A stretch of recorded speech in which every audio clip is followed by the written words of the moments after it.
Bonsoir à tous, bienvenue pour ce nouveau rendez-vous de l'économie, la semaine éco. Alors pour ce soir, nous nous intéressons à l'entrepreneuriat qui est au cœur du renouveau économique algérien. C'est le thème qui a d'ailleurs été retenu pour l'événement qu'accueille en ce moment le CIC à Alger, organisé par le CREA, le Conseil pour le renouveau économique algérien.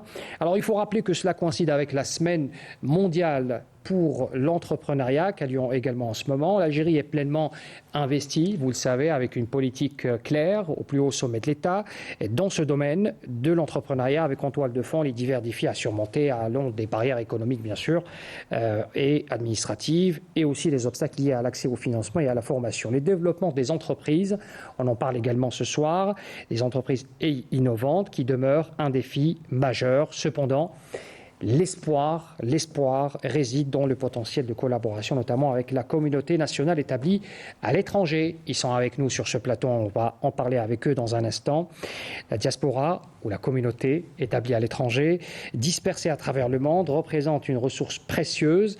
C'est un véritable vivier de compétences et de savoir-faire. Ce sont des membres qui ont acquis des compétences dans un réseau professionnel international, constituant ainsi une force motrice pour le développement entrepreneurial en Algérie. Voici donc grosso modo ce dont on va parler ce soir, sans oublier l'implication des universités dans ce domaine précis de l'entrepreneuriat. Et pour en parler, je reçois sur ce plateau avec moi Monsieur Faisal Kaddour. Vous êtes président de l'association Diaspora. Vous représentez bien sûr la communauté nationale établie à l'étranger avec travers votre association. Bienvenue. Merci. Merci d'être avec nous sur ce plateau. Merci à vous pour l'invitation. Madame Meriem, ou Mademoiselle Meriem Kerrar, secrétaire générale de l'association Diaspora. Vous êtes également manager. Vous avez tenté une expérience en Algérie avec une start-up, Wivo Plateforme, qui est active donc dans le domaine des services en Algérie. On en parlera également avec vous tout à l'heure. Merci d'être avec nous sur ce plateau. Merci de m'accueillir. J'accueille également professeur Sabrina Cheikh Amnash, membre de la commission chargée du rôle de l'entrepreneuriat et directrice de la maison de l'entrepreneuriat à Tizi Ouzou.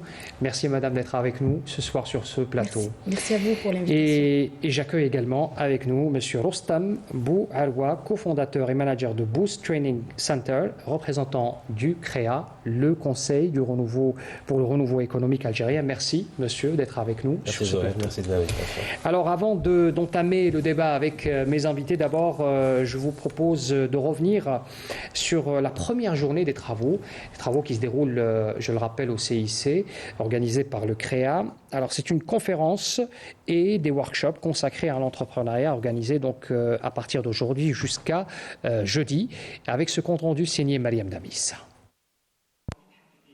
L'entrepreneuriat au cœur du renouveau algérien, un slogan adopté pour ces journées auxquelles pas moins de 250 étudiants porteurs de projets ont pris part. L'occasion pour ces jeunes désireux de lancer leur propre affaire et non pas attendre un poste d'emploi de présenter leur projet. Car il faut savoir qu'au moins 70 projets sur l'ensemble des projets participants seront choisis pour être parrainés par des opérateurs économiques. Près de 250 étudiants et porteurs de projets. On les a invités, on les a ramenés pratiquement de tout le territoire national pour les mettre en connexion avec des B2B cet après-midi, avec les chefs d'entreprise qui vont permettre de les accompagner, éventuellement les financer par rapport à des projets qu'on peut réaliser rapidement.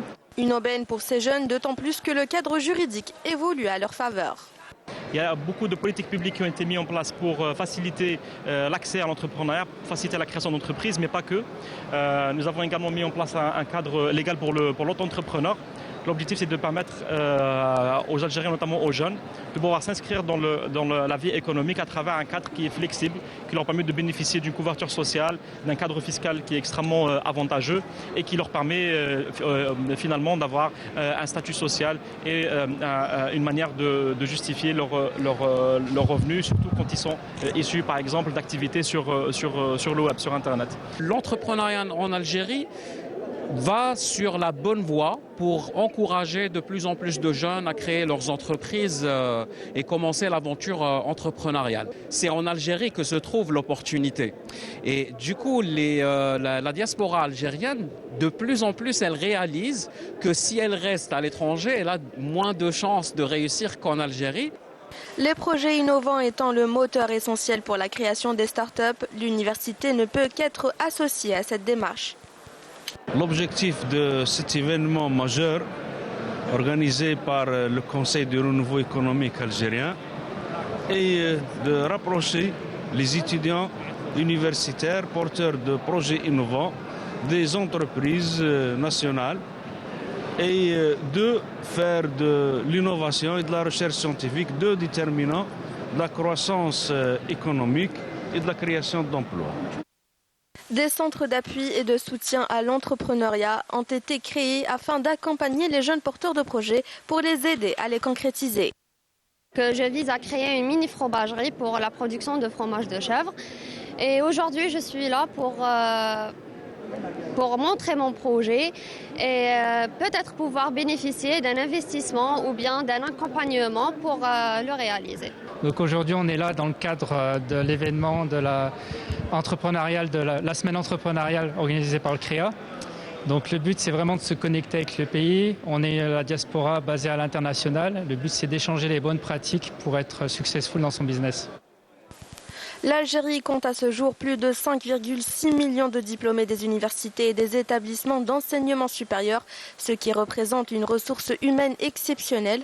Conscients de cette richesse, les pouvoirs publics se sont lancés dans une politique d'encouragement à l'auto-entrepreneuriat. Il est à rappeler la batterie de mesures prises dans ce sens, comme le lancement de l'Agence nationale de l'auto-entrepreneur, la création du fonds des startups, les facilitations fiscales ainsi que la possibilité pour les employés désireux d'entreprendre de prendre un congé d'une année pour créer leur entreprise. Voilà donc pour ce compte-rendu de cette première journée. Alors, première question est pour Monsieur Rostam Bouaroua, vous représentez le CREA sur ce plateau. Alors, le CREA est pleinement investi, on vient de voir sur ces images, avec bien sûr ces conférences. Ce n'est pas la première, vous en avez fait d'autres, mais aussi sur le terrain. Est-ce que pour vous, le besoin de motiver et d'aller chercher l'idée et de la concrétiser, est-ce que c'est un capital que vous voulez pérenniser au niveau du CREA ? Oui, absolument. Donc le CREA est pleinement investi dans le domaine et le CREA est là. Il y a des entreprises déjà publiques, privées, mais aussi il y a des startups et des incubateurs. Donc c'est très très très important. Tout cet écosystème-là, on sait très bien que il y a 90% pratiquement de la PME en Algérie qui sont des TPE, d'accord ? Donc il est très très important de pouvoir leur donner la possibilité s'agrandir exactement, ouais. Mais aussi ils ont besoin des autres entreprises. Okay. Il y a aussi des grandes entreprises qui ont besoin des petites.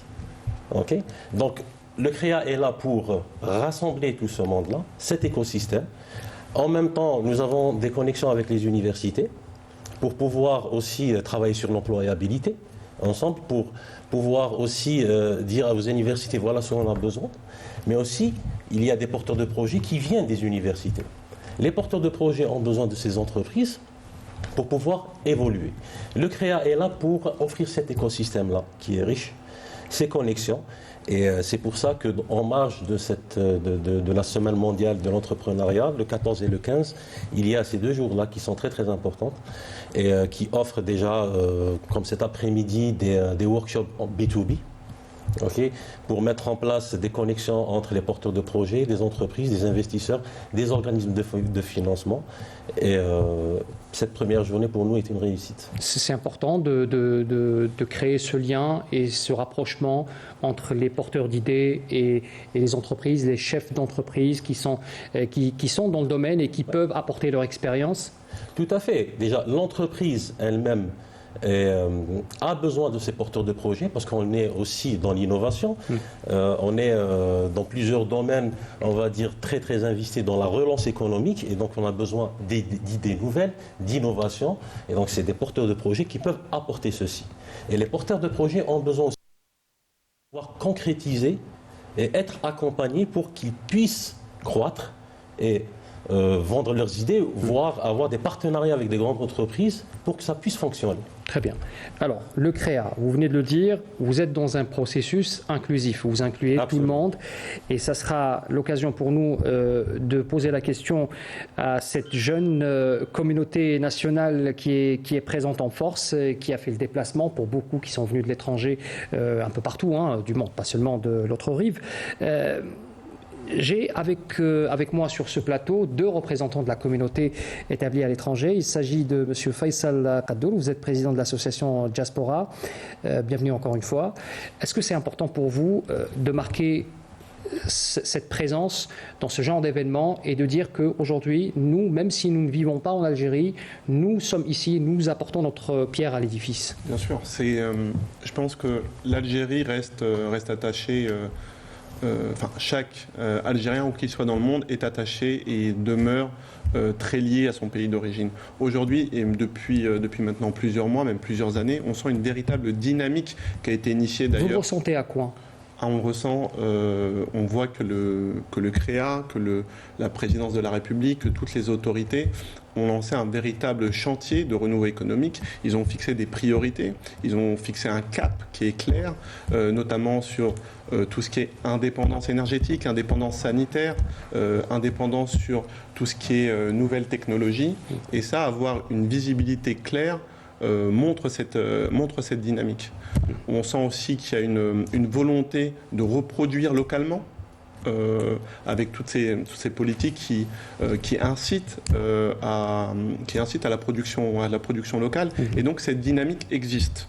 Elle existe. On le voit également avec ces initiatives sur l'entrepreneuriat, sur tout ce soutien qui est fait à l'écosystème start-up. Et nous, communauté établie à l'étranger, on souhaite humblement apporter notre pierre à l'édifice. Et c'est tout le sens de notre démarche. Vous ressentez cette volonté, vous ressentez d'abord la confiance de pouvoir venir travailler et vous ressentez la différence par rapport à ce qui se faisait avant peut-être? Ah oui, c'est clairement le jour et la nuit. Toutes les études montrent que tous les pays asiatiques, africains qui ont mis à contribution leur communauté établie à l'étranger se sont basés sur plusieurs, on va dire, 5 critères clés. Le premier de ces critères est la confiance. Et aujourd'hui, la chance que nous avons avec l'association que je préside, c'est que nous avons un interlocuteur en face, qui est le CREA, qui dans ses statuts a inscrit noir sur blanc l'importance qu'il apporte à la communauté établie à l'étranger. Nous les avons rencontrés il y a un peu moins d'1 an, à Paris, lors d'un déplacement du CREA, de membres du CREA à Paris. On a pris le temps d'échanger avec eux et on a eu en face de nous des personnes qu'on a senties pleinement investies et qui souhaitaient véritablement nous inclure dans le développement économique du pays. Et donc, depuis ce temps, on a pas mal échangé avec le CREA. On a organisé des workshops pour des différents syndicats professionnels. Et aujourd'hui, on est pleinement impliqué dans cet événement qui est la semaine internationale de l'entrepreneuriat. Mais vous, en tant que président de cette association, vous avez réussi facilement à convaincre des Algériens qui sont installés un peu partout dans le monde pour venir, pour avoir cette confiance. Vous avez réussi, est-ce que vous avez réussi à les convaincre facilement? Oui et non. C'est-à-dire que, bien sûr, comme vous l'avez dit précédemment, il y a eu des échecs précédents. Et donc, des appréhensions peut-être? Il y avait des appréhensions. Il y avait parfois, chez certains, cette confiance avait été rompue. Et aujourd'hui, ils sentent clairement qu'avec le président du CREA, Kamel Moula, qu'avec les membres de son bureau exécutif, et aussi avec les personnes qui constituent le bureau de l'association que je préside, qu'il y a des personnes sérieuses, désireuses de faire bouger les choses et surtout qui partagent un même socle de valeurs. Et ce socle de valeurs, on l'utilise, toute cette énergie, ces valeurs, on les utilise avec un seul but qui est partagé, qui est le développement économique du pays. Très bien. Alors, je me tourne vers vous, mademoiselle Mariam Karar. Alors, vous faites partie également de l'association Diaspora. Vous avez déjà une expérience, vous avez essayé de vous implanter ici en Algérie en créant une idée, en ramenant une idée de start-up ici.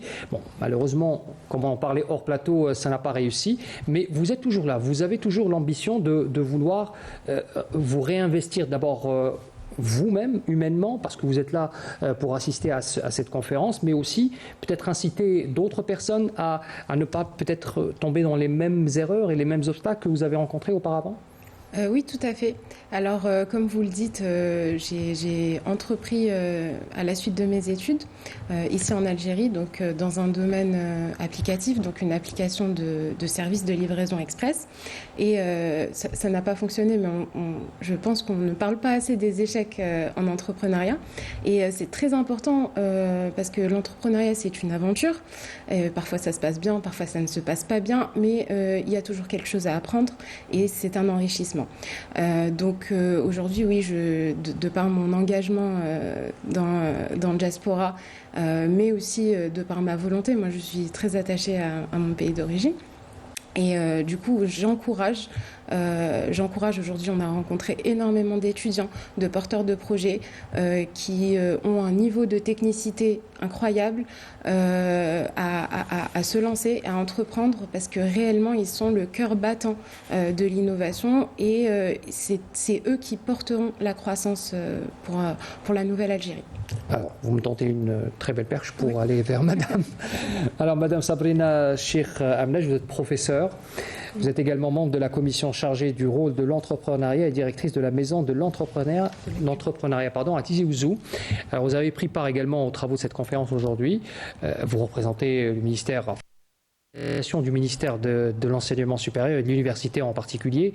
Est-ce qu'aujourd'hui, il est nécessaire d'inclure l'université pour installer cette culture de l'entrepreneuriat, ce qui manquerait terriblement à nos étudiants qui sont diplômés chaque année? Tout à fait. Tout à fait. Au-delà du rôle classique de l'université qui est celui de l'enseignement et de la recherche, aujourd'hui, les établissements d'enseignement supérieur se tournent vers une nouvelle dynamique qui est celle d'inculquer l'esprit entrepreneurial pour les étudiants. On ne veut plus former on souhaite que chacun crée lui-même son propre emploi. C'est-à-dire on veut orienter les étudiants. Peut-être pas pour tout le monde, peut-être pour inclure une culture et puis après laisser le choix et élargir le choix pour les étudients, les futurs diplômés. C'est un apprentissage qui se fait en ce moment. Mais concrètement, comment vous le faites au niveau des universités? Vous êtes au cœur de ce projet. Tout à fait. En fait, depuis l'arrêté 1275 du 27 septembre 2023, la préparation des diplômes brevets, nos étudiants sont orientés vers une nouvelle dynamique, un nouvel état d'esprit. Ils sont formés au niveau des incubateurs universitaires, au niveau des CDE, pour préparer leurs idées, pour mûrir leurs idées. Et ils sont accompagnés par des coachs, des experts, des universitaires et ceux qui sont extra-universitaires. Est-ce que les entreprises sont impliquées dans ce processus? Est-ce que des entreprises, par exemple, des chefs d'entreprise, vous invitez régulièrement peut-être des success stories, des personnes qui ont réussi dans le domaine entrepreneurial? Oui, les universités, les entreprises sont impliquées parce que je disais que l'université aujourd'hui veut s'ouvrir vers le secteur socio-économique. D'ailleurs, cet arrêté 1275, il est fait en collaboration entre deux ministères, le ministère de l'enseignement supérieur et le ministère de l'économie de la connaissance, des start-up et des micro-entreprises. Et l'ouverture sur le secteur socio-économique se lit de plusieurs manières. Par exemple, aujourd'hui, au niveau de nos universités, une soutenance d'un mémoire start-up. Dans le jury, on invite un expert, un représentant d'une entreprise, un représentant du secteur socio-économique. Et ça, c'est la nouveauté par rapport à ce qui se faisait avant. Ce qui ne se faisait pas avant. Oui, bien sûr, dans le parcours académique pur. Très bien. Alors, je reviens vers vous, Monsieur Rostam Bouaroua. Le CREA. Alors, le CREA, on vient de le voir, c'est comme un médiateur. Vous êtes là pour essayer de discuter avec tout le monde, de créer ces synergies. Aujourd'hui, est-ce que le défi, c'est de pouvoir lancer cette machine de l'entrepreneuriat et de la création des entreprises? Et quelle est l'étape? Où est-ce qu'on veut en venir avec ce projet-là? Est-ce que c'est une forme pour relancer l'économie? C'est quoi le projet derrière? Oui, tout à fait. Ça s'inscrit justement dans la relance économique. Nous avons par exemple plusieurs commissions. Moi, je fais partie de la commission formation, compétences, université, justement. Et il y a aussi d'autres commissions selon le domaine, d'accord, l'activité. Ce qu'on veut justement, relance. De parler de comment on est en train de travailler avec la communauté à l'étranger, avec les universités. Si je prends un exemple, ces 2 jours-là, ça n'a pas été que de la théorie. Justement, on voudrait avoir des exemples concrets, parce que là, vous êtes fixé des buts. Exactement. Vous allez y arriver.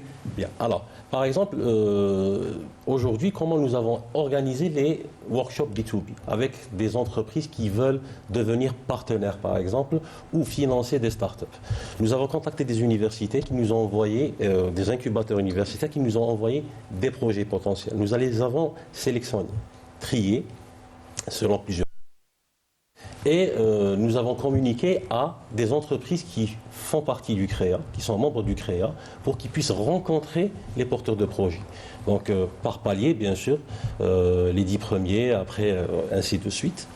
Et le but étant, c'est de voir comment on peut aider ces porteurs de projets à travers, parce qu'il y en a qui sont déjà labellisés start-up, il y en a qui sont au projet innovants, ils n'ont pas encore d'entreprise, il y en a ceux qui cherchent du financement, il y en a ceux qui veulent vendre la licence, d'accord.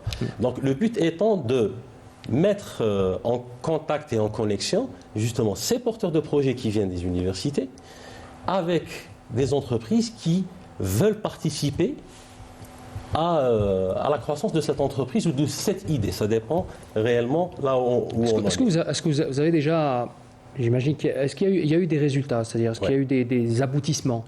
Oui. Alors, des aboutissements, je ne peux pas vous citer tout de suite, mais oui, il y a eu des aboutissements, il faut savoir. Pas nécessairement aujourd'hui, hein, je veux dire, sur des... Ça prend du temps, c'est-à-dire que rencontrer déjà le porteur de projet, très très souvent voir s'il est incubé ou pas, s'il a besoin de faire mûrir son idée.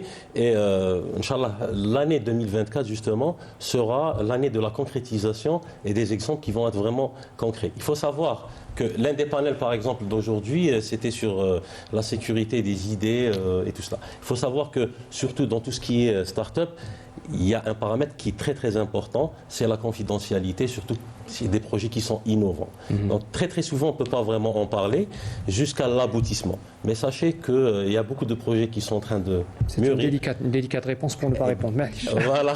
Merci beaucoup. Et qui sont en train d'avancer. Alors, merci. Monsieur Faisal Kaddour, j'imagine que vous n'êtes pas venu les mains vides, vous avez ramené avec vous des porteurs de projets et des projets innovants de membres de la communauté nationale établie à l'étranger. Est-ce que vous pouvez nous citer quelques exemples concrets d'Algériens qui sont venus avec des idées à concrétiser réellement sur le terrain et qui veulent investir pleinement leur énergie et surtout leur savoir-faire ici? Bien sûr, je peux vous en citer plusieurs. On peut citer Sofiane Emissi, qui a fait toute sa carrière et on l'avait vu tout à l'heure, à Singapour, en Malaisie, également à Riyad, qui a travaillé à des hauts postes de responsabilité, c'est General Electric, et qui est un expert santé et énergie, qui vient de monter 2 entreprises en Algérie. Il y en a une, il l'a montée hier. Donc, qui est actif dans quel secteur, quel domaine? Donc 2 secteurs. Le premier, une première boîte, une start-up dans le domaine de la santé pour accompagner les cliniques et les hôpitaux dans dans différentes solutions. Et un cabinet de conseil en stratégie et d'accompagnement pour augmenter l'efficacité des entreprises. Donc ça, c'est un exemple. Mais au-delà de ça, les personnes qui m'ont accompagné sont venues également pour échanger sur leur expérience, sur leur expertise. Et donc demain, il y aura 3 panels qui seront présentés. Et il y aura également, tout à l'heure, vous parliez de success story. Il y a également Mehdi Chouiten, qui est un membre éminent de notre association, qui a grandi, qui a été formé en Algérie et qui a créé son entreprise, donc à Paris et qui est dans le domaine de l'intelligence artificielle. Et peut-être l'entreprise la plus en vue à Paris. Donc demain, il va partager son expérience. Justement, la journée de demain, comment cela va s'organiser? Est-ce que il va y avoir bien sûr des panels, peut-être des B2B aussi, comme cela s'est produit aujourd'hui. Comment cela va? Est-ce qu'il y aura juste des messages ou peut-être des messages d'espoir et de concrétisation, ou alors c'est juste que voilà, on expose une success story peut-être à l'étranger et puis aujourd'hui on essaie de donner un peu peut-être le courage à certains qui veulent développer leur idée? Alors nous, demain, la journée sera dédiée à l'international. Donc demain, ce sera une journée très importante pour nous, pour la communauté basée à l'étranger. Et c'est une journée qu'on a voulu interactive. Donc la première partie de la journée se déroulera avec des panels, avec des intervenants experts dans leur domaine, qui vont répondre aux questions des porteurs de projets, des étudiants. Et la deuxième partie de la journée se composera en ateliers. Donc c'est des ateliers qui seront des cas pratiques où les participants qui se sont inscrits au préalable pourront réellement mettre en pratique des idées, tester leur business plan, faire aboutir des prototypes et confronter réellement leurs idées à une réflexion peut-être que nous on apporte qui est plus internationale avec d'autres standards, et le but réellement c'est de les faire bénéficier de notre expertise et de nos compétences qu'on a accumulées durant nos carrières à l'étranger, mais on est réellement orienté vers plus d'interaction avec ce tissu entrepreneurial qui est basé ici. Et on espère du coup pouvoir concrétiser demain beaucoup d'espoir pour ces jeunes entrepreneurs. Très bien. Professeur Sabrina Cheikhamnache, est-ce que vous ressentez cet engouement de la part des étudiants? Est-ce que peut-être les porteurs de projets, est-ce que vous les ressentez motivés pour concrétiser et bénéficier peut-être de l'expérience de nos Algériens établis à l'étranger? Vous discutez avec eux, vous ressentez cette énergie?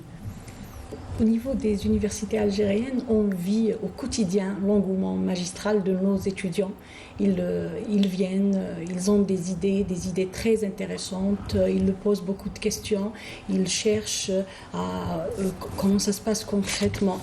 Ils sont domiciliés au niveau des incubateurs universitaires, ensuite ils ont un coaching parfois même personnalisé en fonction de leur projet pour qu'on les aide à préparer leur business model Canvas, pour qu'on les aide à réfléchir en dehors des sentiers battus, en dehors du cadre comme on dit, et on les aide aussi à construire ce réseautage. Et aujourd'hui, par exemple, les porteurs de projets qui sont venus au CIC, le but qu'ils recherchent, c'est celui de construire ce réseau. C'est dans ce cadre que se sont faits les panels de cet après-midi, par exemple, et de demain aussi.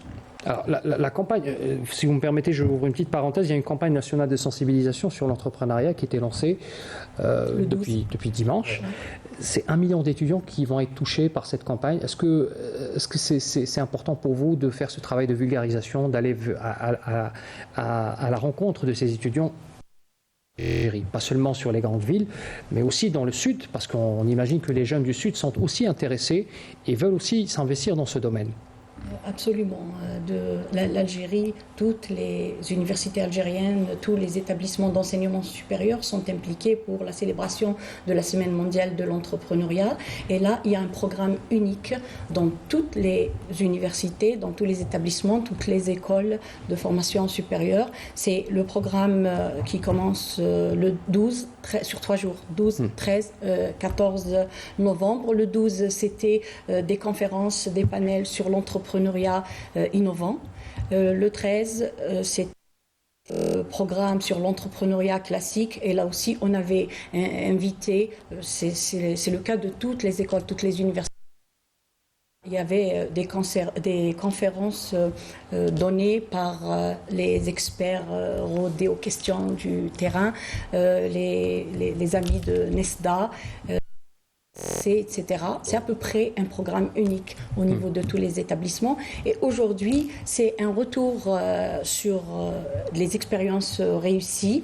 Donc, pratiquement dans tous les établissements, des expériences réussies, des porteurs de projets qui ont abouti sont venus nous parler de leurs projets. Et là, ça s'est fait par le bureau bleu, le bureau de liaison université-entreprise. Parce qu'aujourd'hui, dans toutes les universités, on trouve... Et c'est une nouveauté. Oui. Les nouveautés, au fait, cette année, on trouve le CATI, le Centre d'appui à la technologie et à l'innovation. On trouve les CDE, Centre de développement de l'entrepreneuriat, c'est les ex-maisons de l'entrepreneuriat. On trouve aussi les bureaux bleus, bureaux de liaison université-entreprise, et on trouve les incubateurs universitaires. Tout ça, je pense, dénote cette nouvelle dynamique au niveau de nos universités et cette nouvelle ouverture vers les autres secteurs socio-économiques. Très bien. Alors, monsieur Rostam Bouaroua, une question. Est-ce que vous ressentez, ou alors on vient vers vous pour exprimer peut-être des appréhensions? Parce qu'on imagine bien que venir investir, il y a peut-être des réticences, peut-être des appréhensions par rapport à une réalité du terrain. Est-ce que votre travail aussi, c'est avec l'expérience des entreprises qui sont membres du CREA, et de dire que cela est possible, puisque nous avons réussi, vous pouvez aussi réussir? Oui, tout à fait. L'une des appréhensions, on en a parlé tout à l'heure, c'est la confidentialité, parce qu'ils viennent, par exemple, un étudiant, là, il soumet une idée qui est innovante, et il dit comment être certain qu'on ne va pas me l'apprendre. Je pense que ça, on le voit assez souvent.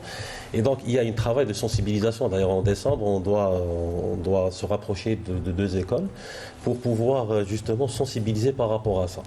Ça, c'est un exemple. Un autre exemple, c'est aussi, on a parlé ce matin, sur l'inspiration. C'est-à-dire que quand on voit des entreprises du CREA qui réussissent, ça donne aussi une certaine confiance à cet entrepreneur-là. C'est-à-dire qu'il ne va pas être seul aussi.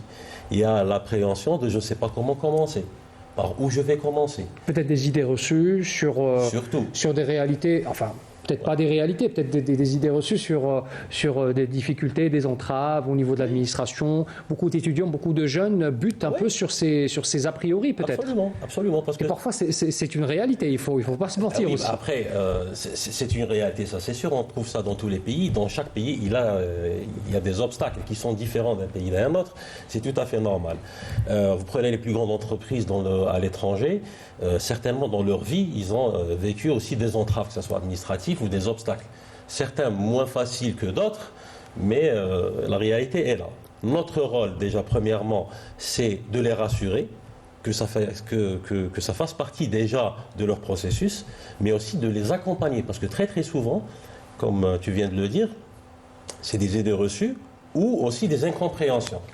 Est-ce que vous faites face à des abandons? Est-ce qu'il y a beaucoup d'abandons dans le domaine de la création d'entreprises? Vous avez des gens qui sont découragés et peut-être se tournent vers d'autres cheminements professionnels, et vous voulez récupérer justement et réduire ce phénomène. Est-ce que cela fait partie de vos objectifs dans ce processus de dialogue et d'installation de confiance, comme vous le dites tout à l'heure? Alors, au CREA, pas directement. C'est-à-dire qu'on ne va pas forcément vers... Tu viens de prendre un exemple, une personne qui s'est découragée derrière pour se dire « voilà, je ne suis pas prêt pour l'entrepreneuriat », le récupérer directement. Pas directement. Mais moi, en tant que personne, par exemple, du moment que je travaille aussi dans la formation et dans l'incubation, notre rôle, c'est d'aider cette personne à surmonter ces obstacles. Très souvent, c'est psychologique. Ce que tu viens de dire est tout à fait vrai. Il a une très bonne idée et c'est dommage, il y a un obstacle psychologique qui arrive et ça bloque. Oui. C'est un problème. Déjà, même dans la formation, moi personnellement, ça nous arrive dans un processus où une personne bloque. Nous avons des mécanismes et dans chaque incubateur, mais aussi dans des écoles qui sont très très sérieuses, qui existent partout en Algérie, ils peuvent accompagner et aider. Il faut savoir que le CREA ne peut pas forcément s'occuper de tout. Par contre, vous ne faites pas du cas par cas, donc voilà. Par contre, ce qui est important pour nous, c'est d'étudier tous les cas et de trouver des solutions avec les incubateurs, avec les startups, avec les universités. Et c'est pour ça que cet écosystème est aussi large que possible pour pouvoir justement inclure les personnes et les organismes qui ont de l'expérience dans ça. Ce n'est pas forcément à nous de le faire, mais on connaît l'organisme qui peut nous aider à le faire. Très bien. Faisal Kaddour, le transfert de compétences, parce qu'il y a aussi cet aspect qui fait partie de votre mission. Il y a bien sûr nos membres de communauté qui sont là pour apporter leur savoir-faire. Comment cela se fait concrètement sur le terrain? Est-ce que c'est un échange qui doit se faire continuellement? Est-ce que vous avez trouvé un moyen pour le faire? Déjà, on commence demain avec les workshops dont parlait Myriam. Donc, l'après-midi, il y aura différents workshops sur différentes thématiques. Et là, il y aura des personnes qui ont une grande seniorité et qui pourront parler à ces jeunes porteurs de projets sur ces thématiques-là. Donc, il y aura un transfert déjà de connaissances, de compétences. Et ensuite, on va lancer très prochainement, on va l'annoncer demain, mais on peut vous le dire. C'est une exclue pour nous. Et je vous remercie. On va lancer une plateforme qui va mettre en contact, connecter l'ensemble de la communauté établie à l'étranger et des porteurs de projets, des jeunes porteurs de projets. Alors, quel est le but de cette plateforme? Le but est clair, c'est de créer des synergies entre la communauté établie à l'étranger et la communauté établie sur le territoire. Je prends un exemple d'un jeune porteur de projet qui est ici en Algérie.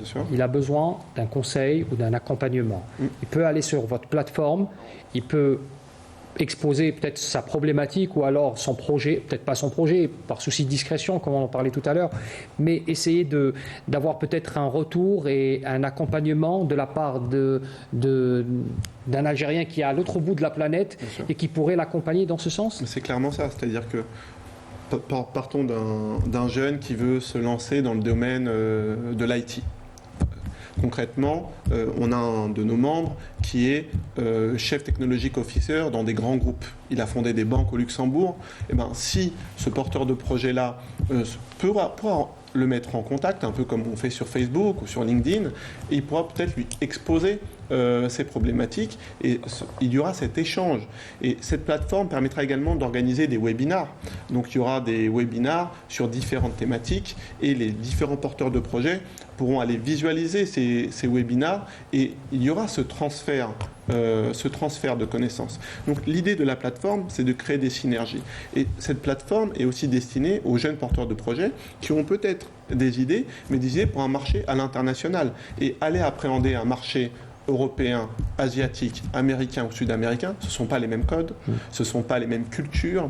Et donc là, le fait d'avoir des Algériens établi un peu partout sur le globe, être en contact avec lui dire voilà, moi j'ai envie de m'installer à Singapour parce que j'ai ce projet-là, il va lui dire voici les codes, attention à ces aspects-là culturels, etc. Donc l'idée c'est vraiment de créer des synergies, mais ça va dans les deux sens. C'est-à-dire qu'on a également des gens établis à l'étranger qui souhaitent venir créer en Algérie, créer de la valeur en Algérie. Par contre, c'est un environnement administratif différent, c'est peut-être une culture de travail différente, c'est un environnement différent. Et donc l'échange va dans l'autre sens. Et l'échange va également dans l'autre sens. Le terme clé, c'est le terme synergie. Des synergies entre la communauté établie à l'étranger et la communauté nationale, des synergies entre les porteurs de projets et des entreprises plus matures, membres du CREA, des synergies entre nous et les universités.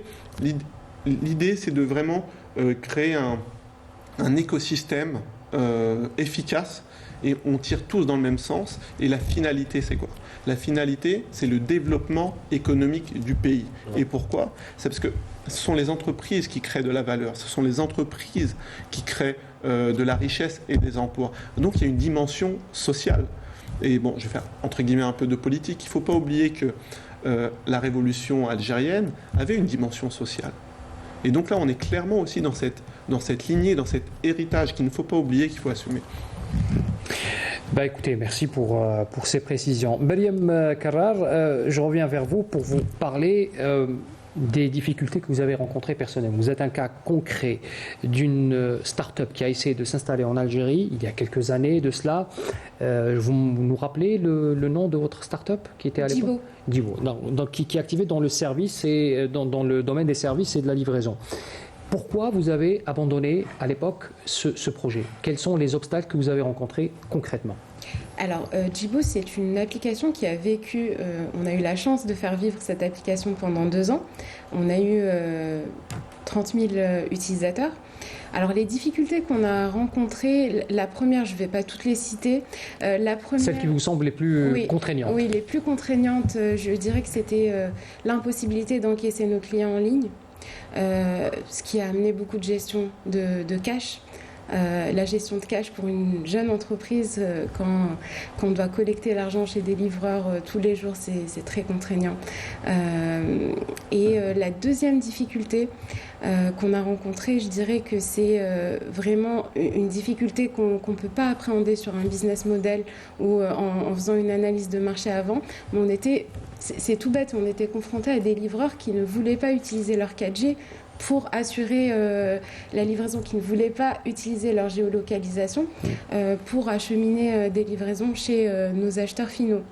Et je pense que c'était lié aussi à la cherté de la 4G à l'époque. Aujourd'hui, en revenant en Algérie, je suis ravie de voir qu'on est sur des forfaits Internet beaucoup plus abordables. Déjà, je pense que c'est un frein qui est en train d'être levé. Et pour finir sur une note très positive, parce qu'il n'y avait pas que du négatif, il y avait énormément de positifs. Moi, j'étais impressionnée par la capacité des Algériens à adopter facilement des outils digitaux. Parce qu'on dit souvent, c'est pas un marché mature, les consommateurs. Mais les consommateurs algériens sont des consommateurs géniaux. C'est des consommateurs curieux, qui aiment tester, qui n'ont aucun frein digital, qui téléchargent des applications, qui testent. Et ça, c'est vraiment une force comparé à d'autres marchés qui sont beaucoup plus saturés, où c'est beaucoup plus difficile de faire connaître un produit ou un service. Donc, on a cette chance en Algérie. Et je rebondis sur ce qu'a dit Faisal.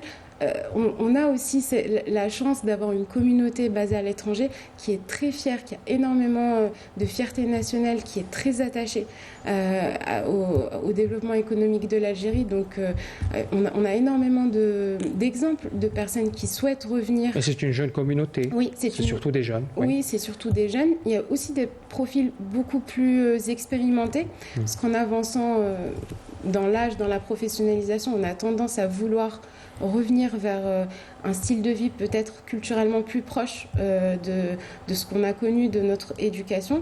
Et aujourd'hui, je pense que les grands enjeux de l'Algérie pour attirer cette communauté à l'étranger, c'est de rivaliser avec des pays aujourd'hui qui sont en train d'investir dans cette attractivité. Je pense aux pays du Moyen-Orient qui déploient des efforts monstrueux justement pour ramener cette communauté maghrébine dans le monde. Et aujourd'hui, l'Algérie doit se montrer attractive Pour être attractif, il faut régler certains problèmes. Alors, pour le CREA, vous le représentez ce soir, vous dialoguez beaucoup avec les institutions du pays. Absolument. Il y a le problème de la monétique, c'est-à-dire qu'on venait de parler, enfin évoquer mademoiselle Mariam Karal, l'encaissement se fait avec le cash. Oui. Alors, c'est encore une réalité en Algérie.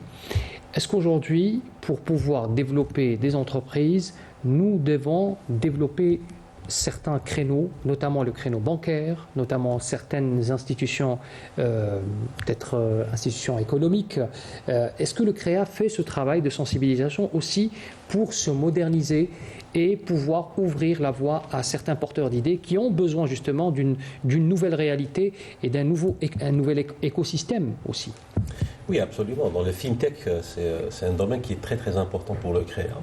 Parce que ça rejoint ce que vous venez de dire. Et de toute façon, comme tu viens de dire, il y a eu un changement depuis un certain temps.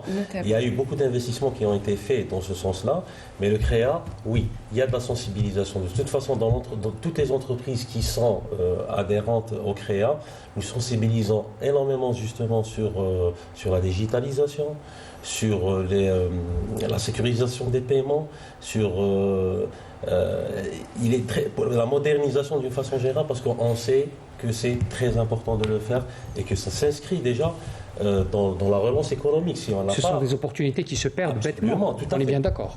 Absolument, il y a un manque à gagner, on va dire, dans ce sens-là. Et notre rôle en tant que justement CREA, c'est justement non seulement de vulgariser, de sensibiliser dans ce sens-là. Il y a beaucoup de choses qui ont été faites. Il y a eu de la modernisation. Maintenant, c'est beaucoup plus facile qu'avant. À nous aussi de s'y atteler. Il y a Un exemple très très simple qu'on peut donner, le paiement par carte interbancaire. On voit de plus en plus d'entreprises, maintenant surtout les TPE et les PME, qui ont adopté ce mode-là. Ça ne veut pas dire qu'ils ne voulaient pas le faire, mais parce qu'à un certain moment, ça n'existait pas, maintenant, ils le font. Et absolument, pour répondre donc à ta question, oui, le CREA s'y attelle. Comment vous faites ça concrètement? C'est des rencontres? Oui, alors c'est des rencontres, c'est des workshops, c'est aussi des informations dans ce sens-là. On fait appel aussi à des porteurs de projets qui peuvent aussi nous soumettre des solutions dans ce sens-là. Nous avons plusieurs, on va dire, leviers qu'on peut activer à chaque fois. D'autant plus qu'on a vécu une période, si vous me permettez, pendant la période Covid, nous avons vu des idées innovantes qui ont réussi à s'imposer. Et rapidement. Même. Et rapidement, notamment dans le domaine de la gestion des bilans de santé. Malheureusement, à l'époque, on en parlait régulièrement. C'était une idée innovante qui s'est imposée à nous. Donc c'est possible de l'imposer sur le terrain. Il suffit juste un peu de volonté. Oui, alors dans tout développement, ça commence, le premier cadran, c'est dans la prise de conscience. D'accord ? Nous devons vulgariser et faire ce travail de prise de conscience aux entreprises, mais aussi, on va dire, à tous les utilisateurs, que le domaine, on va dire, du paiement en ligne, de tout ce qui est fintech, c'est quelque chose de très très important. Donc oui, pour répondre à ta question, c'est clair que nous y attelons et nous faisons tout ce qui peut se faire pour justement les motiver. Très bien. Alors, je reviens vers vous et vers l'université. L'université aujourd'hui, elle doit s'adapter et elle le fait de manière très concrète avec des lois et des nouveaux textes qui régissent un peu le fonctionnement de l'université. Est-ce qu'aujourd'hui, il y a encore du travail à faire? Est-ce que vous ressentez que d'après la commission, que vous êtes membre d'une commission justement sur l'entrepreneuriat, est-ce qu'il y a encore des étapes à franchir pour installer réellement cette culture de l'entrepreneuriat? Oui, du travail à faire, il y en aura toujours. Des étapes? Est-ce que vous avez de nouvelles étapes que vous devez concrétiser, par exemple? Oui, en ce moment, nous sommes en phase de sensibilisation des nouveaux étudiants à adopter déjà cette nouvelle formule qui est la préparation du diplôme start-up, mais on continue à accompagner les étudiants qui étaient porteurs de projets en 2022-2023, pour l'année universitaire 2022-2023. L'accompagnement se fait de la manière suivante. Ceux qui ont pu obtenir le label pourront aller vers le financement. Ils seront financés par l'ASF, le Fonds de financement des start-up, fonds algérien, et ceux qui n'ont pas de caractère innovant important ou encore qui ont été réorientés PME par les commissions qui attribuent les labels, ils seront éventuellement financés par NESDA, ex-ANAD. Voilà. Mais pour le travail d'accompagnement, je disais qu'il continue au niveau des incubateurs algériens par un coaching personnalisé pour voir où des difficultés se posent pour les porteurs de projets. On parlait tout à l'heure de cette culture entrepreneuriale, des caractéristiques de l'entrepreneur, des abandons. Pourquoi il y a abandon? Parce que n'est pas entrepreneur qui veut. Mais la bonne nouvelle, c'est que les compétences entrepreneuriales peuvent s'acquérir, elles peuvent s'enseigner, donc on peut accompagner les étudiants à acquérir ces spécificités de l'entrepreneur qui sont par exemple la prise de risque, le charisme, toutes les soft skills, les compétences managériales, tout ça s'enseigne. C'est le travail que nous sommes en train de faire au niveau de toutes les universités algériennes et c'est un travail, le rôle de la Commission nationale, c'est d'abord de former les formateurs. Aussi, au niveau des CDE, les formateurs ont été formés conformément aux normes du Bureau international du travail. Et là, ils vont faire le travail de dissémination pour les autres enseignants qui sont au niveau des incubateurs et aussi pour les étudiants. Merci. Alors, nous arrivons presque à la fin de l'émission et si vous me permettez, je laisserai le dernier mot pour nos deux invités qui viennent de l'étranger et qui sont là pour justement prendre part à cette conférence. conférence.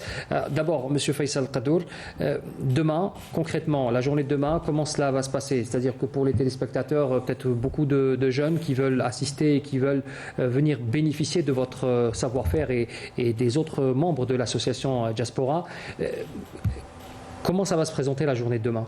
Déjà, une chose à rappeler, c'est que demain, c'est en accès libre. C'est-à-dire que tous les jeunes porteurs de projets et tous les jeunes qui regardent l'émission, qui ont cette fibre entrepreneuriale, même s'ils n'ont pas de projet, peuvent venir et écouter et participer à la journée de demain. Concrètement, ça commence à 9h avec 3 panels. Le premier panel, la problématique, c'est comment créer des synergies entre la communauté établie à l'étranger et la communauté nationale. Et on va faire un benchmark de ce qu'ont fait les autres pays, pourquoi ça a marché, etc. Il y aura un deuxième panel sur le go-to-market à l'international, c'est-à-dire les entreprises, parce qu'il y aura aussi des opérateurs économiques, qui souhaitent aller vers l'international. Et donc là, il y aura un panel composé de personnes qui ont cette expérience internationale sur différents continents. Ensuite, il y aura le témoignage d'une success story sur l'intelligence artificielle. Et enfin, un dernier panel sur l'importance, et Madame en parlait tout à l'heure, du réseau. Madame disait tout à l'heure que ce que cherchent aussi ces porteurs de projet, c'est du réseau. Et on parlera de l'importance de la mise en réseau et on parlera de cette plateforme dont on a parlé tout à l'heure qui est destinée justement à favoriser ce réseau qui manque parfois à certains qui sont peut-être dans des régions peut-être reculées, parce qu'il n'y a pas que Alger, il y a des régions, on va dire, plus reculées dans le pays avec des talents qui peut-être n'ont pas les bonnes connexions et cette plateforme leur permettra. Très bien. Il y a également l'après-midi où il y aura les ateliers, des ateliers thématiques qui dureront 1 heure. Et là, il y aura entre 20 et 50 porteurs de projets par atelier.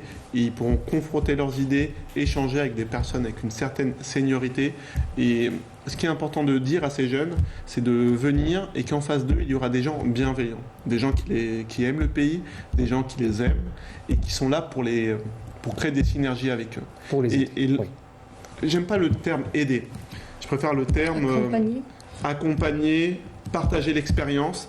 Et nous, à leur contact, on apprend également. Donc, ils sont également une source de richesse et il ne faut pas qu'ils l'oublient. Très bien. Alors, Mariam Karar, un dernier mot pour vous, pour clore cette émission. Votre message peut-être à ces jeunes qui nous regardent ce soir? Je les invite déjà à nous rejoindre demain parce qu'on va réellement leur donner certaines clés et c'est important quand on est entrepreneur. Parfois, on se sent un peu seul dans cette aventure. Donc, moi, je les invite à venir échanger avec nous. J'aimerais juste rappeler que nous, notre démarche, elle est pleine d'humilité et qu'on est désireux d'aller à leur contact autant, je pense, qu'ils sont désireux de venir à notre contact. Très bien. Eh bien, merci. Merci à vous tous. Merci mesdames, merci messieurs d'avoir participé à ce débat. Le temps passe vite.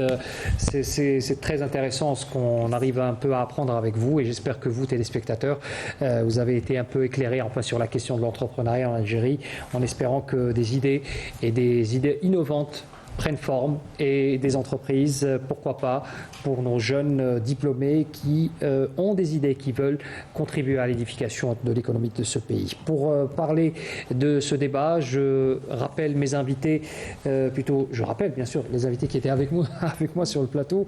Monsieur Faisal Qadour, président de l'association Diaspora.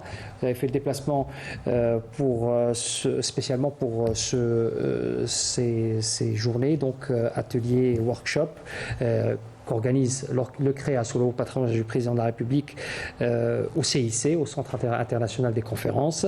Madame Mariam Karar, secrétaire générale de l'association Diaspora, manager de Wivo, plateforme de services activant notamment en Algérie, que vous avez eu donc la chance de diriger il y a quelques années. Professeur Sabrina Sheikh Amnash, membre de la commission chargée du rôle de l'entrepreneuriat et directrice de la maison de l'entrepreneuriat à Tizi Ouzou. Merci d'avoir été avec nous également. Et puis moi, Monsieur Rostam Poualoua, cofondateur et manager de Boost Training Center, représentant du CREA. Merci d'avoir été avec nous sur ce plateau. Merci à tous de nous avoir suivis. Très bonne soirée et à la semaine prochaine.